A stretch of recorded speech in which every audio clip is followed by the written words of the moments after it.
Kalau sekarang kita bilang sudah memasuki hari ke-21 ya, kita berpuasa. Jadi memang lebaran benar-benar sebentar lagi. Kalau kita lihat juga pusat perbelanjaan nih sudah mulai dibanjiri oleh pengunjung. Aduh, dalam hati sebenarnya saya iri loh, saya pengen sekali untuk belanja. Jangan, nggak boleh.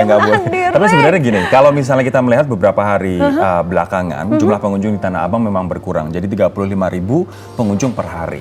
Tapi Sabtu kemarin sampai dengan 87.000 dan bahkan menurut Gubernur Anies, hari Minggu kemarin itu sampai dengan 100.000 pengunjung. Nah, pusat grosir tekstil terbesar di Asia Tenggara ini dipenuhi hingga 100.000 pengunjung dan kemudian pemerintah daerah atau pemerintah provinsi DKI Jakarta memikirkan cara gimana caranya agar luapan masyarakat atau kerumunan tidak terjadi. Salah satunya adalah dengan penyekatan, Dis. Oke, sekatnya gimana ya? Kalau kendaraan sekat bisa diputar balik nih. Tapi kalau udah masuk ke tempat perbelanjaan sekatnya, aduh saya bingung deh. Boleh nggak lihat dalam tayangan berikut ini aja ya? Kita lihat dulu ya dalam Sebentar, tayangan berikut sekatnya ini. jadi gimana nih? Pakai beton sekatnya? Enggak, nanti ada boleh yang masuk, boleh yang nggak masuk. Inliners, menjelang lebaran, antusiasme warga untuk berbelanja ternyata semakin menggebu. Seperti yang terjadi di Pasar Tanah Abang, Jakarta pada akhir pekan kemarin. Tercatat Pasar Tanah Abang dikunjungi hingga 100.000 orang. Mengantisipasi lonjakan pengunjung, pengelola pasar sebenarnya mencoba untuk membatasi akses masuk. Seperti di bagian Blok B, hanya ada beberapa pintu yang dibuka.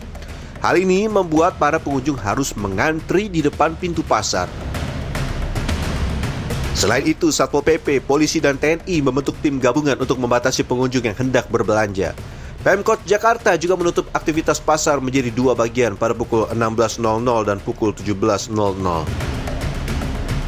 Untuk menghindari keluar bersamaan dan kemudian menuju pada titik yang hampir sama, karena hari kemarin yang menggunakan kereta api sekitar 45.000. Jadi hampir separuh dari mereka yang datang di kawasan ini menggunakan kereta api.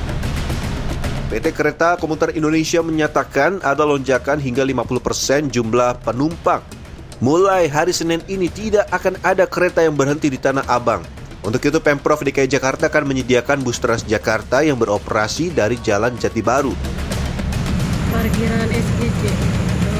Sementara itu, kepadatan pengunjung juga terjadi di pusat perbelanjaan Sentra Grosir Cikarang Utara Sabtu siang. Atas kejadian ini, polisi meminta pengelola pusat perbelanjaan untuk memperketat pembatasan pengunjung hingga 20% dari kapasitas normal. Gugus tugas juga menggelar swab antigen terhadap pengunjung secara acak. Nah, penyekatan di Tanah Abang menurut Gubernur Anies akan dilakukan misalnya kalau misalnya pengunjung sudah penuh atau melebihi kapasitas dari yang diperbolehkan di masa pandemi ini, maka pintu akan ditutup sehingga masyarakat yang ingin masuk pun harus menunggu sampai dengan pengunjung yang lain keluar begitu.